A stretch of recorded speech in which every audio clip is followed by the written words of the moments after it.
خجالت میکشم، یه روزی مجبور میشی جلوی جمعیت این صورت رو تابوت مادر بذارم.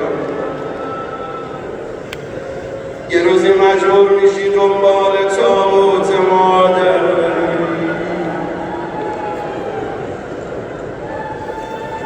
وقت من تمام، سریع 3-4 بیتو بخونم، التماس دعا دارم. وقتی میدونن ما قرار پیغام رسان باشیم، میگن تو رو خدا به ظاهرا بگو برا ما دعا کنم. گفت خانم شکر خدا گمان کنم امروز بهتری، پیراهن جدید مبارک بهار من. گفت خانم میبینم نون پختی، نان که تو میپزی چقدر مزه میداد. نان پخته ای که سر برسد انتظار من. کنای فهما هیئتیان گفت خانم از آتش تنور کمی فاصله بگیر، آتش بد است با من و با روزگار من. آفرین آفرین آفرین.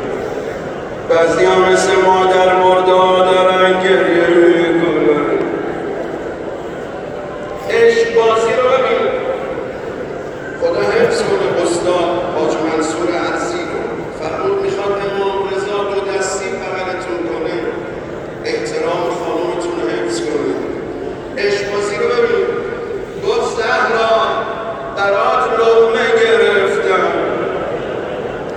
زهرا برات لقمه گرفتم قبول کن.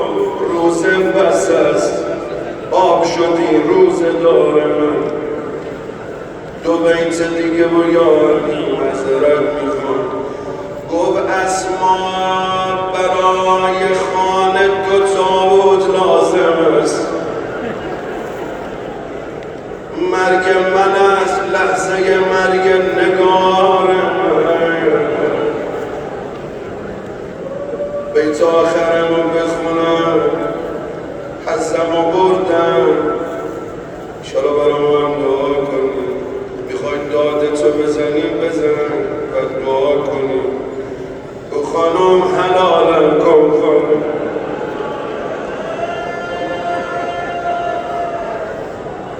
میدونید چرا مردم دارن الان بلندتر گریه میکنن؟ همیشه میگن خدا نکنه یه مرد شرمنده زن و بچه‌اش بشه. مگه چی شده؟ گفت خانم حلالم کن. من بودم و کسی به تو با تازیانه زد. یا زهرا من بودم و کسی به تو با تازیانه زد. تا عرش رفت آه دل زلفقار من. صدا بزن یا زهرا.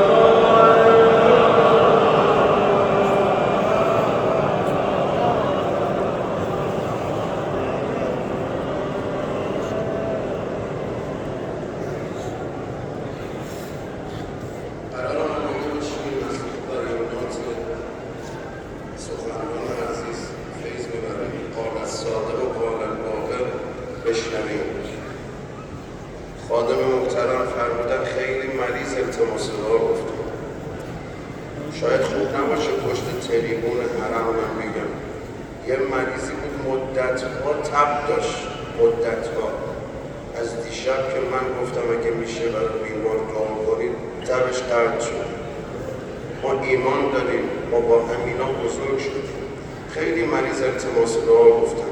خدایا با آبروی امام رضا همه مریضا، ملتمسین دعا، جانبازا، شیمیایی‌ها، سرطانی‌ها، دکتر جواب شده‌ها، دیالیزی‌ها، قطع نخاعی‌ها، همه اونایی که آواره راهروهای بیمارستانن و آبروی امام رضا همه رو به کرامت لباس عافیت بپوشون.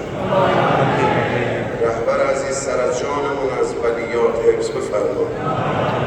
آخرین دعا و حق از حضرت زهرا در فرج امام زمان تعجیل بفرمایید. با این چشمای گریونت و با این دل شکستت جهت سلامتی و تعجیل در فرج حضرت ولی است یک صلوات با آرم و عجل فرجها بزنید. اللهم صل علی محمد آل محمد عجل فرجهم و اهلک اعداهم اجمعین. خیلی متشکرم از آقای رمضانی عزیز.